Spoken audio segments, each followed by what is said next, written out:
guys, and welcome to my YouTube channel. It's another week, another installment.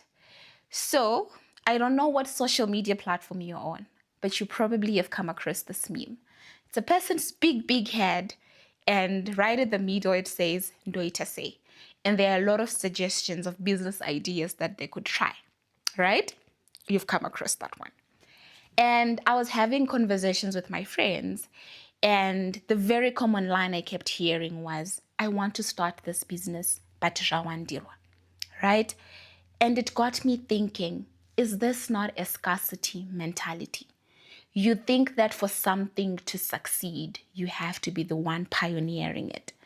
You think that for you to make it in a space, then you have to be the only one who is doing it. But that's not it. There is room for you. I'm going to quote one of the things one of my friends said to me when I was 21. Her name is Namandla, bless you. She said to me, Amina, there are people who are called to hundreds, and there are people who are called to thousands, and there are people who are called to hundreds of thousands, and people who are called to millions, right?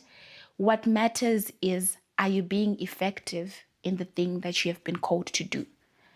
And what do we mean by being effective? What we mean by being effective is you are doing enough for the audience that you're meant to serve, or for whoever you are meant to serve. So if you've been called to 10 people and you do enough for 10 people, you are being effective. But if you've been called to 100 people and you do what is just enough for 60 people, then you're doing a disservice to the other 40. So there is this idea that you are not being effective if what you're doing is not big. I'll give an example of a content creator. It has somehow become very important for us to have a big followership. And you even think that you're not being successful or effective if you don't have a big followership. But our idea of grandeur or effectiveness is wrong.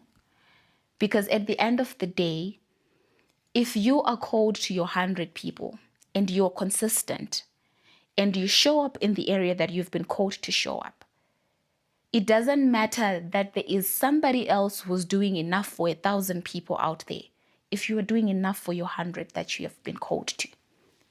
So that was the first thing I wanted to dissect. That effectiveness has nothing to do with our idea of grandeur. It's got to do with what's the assignment and are you sticking to it? So back to the scarcity mentality. I remember sometime last month, I attended a Graceful Women's conference at my church, and the leadership coach who came to coach us, one of the things that he emphasized on was this idea that somebody else has to be failing for you to feel like you're winning.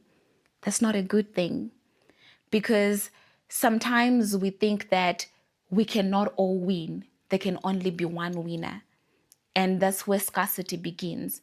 Because if somebody else gets a bigger leap than you, you think, oh, they have made it, therefore I can't. So in whatever space that you are in, my word to you today is show up consistently and excellently. The Bible says, do you see a man who excels in his work? He will stand before kings. So my word to everyone is, don't be the one who is seeking to outshine everyone. Be the one who's seeking to be excellent at whatever it is that they do. And I remember reading a book, and it was about a guy who asked his mom, and he said, Mom, what do you want me to be when I grow up? She said, I'm not going to tell you what to be, but whatever you become, I want you to be the best at it. So that meant if you become a painter, I want you to be a Picasso. If you decide to be a soccer player, be the best at it. If you decide to be a musician, be the best at it. And don't let the number of people or who are following you or supporting what you're doing be the measure of whether you're being successful or not. Because grandeur is not exactly a measure of effectiveness.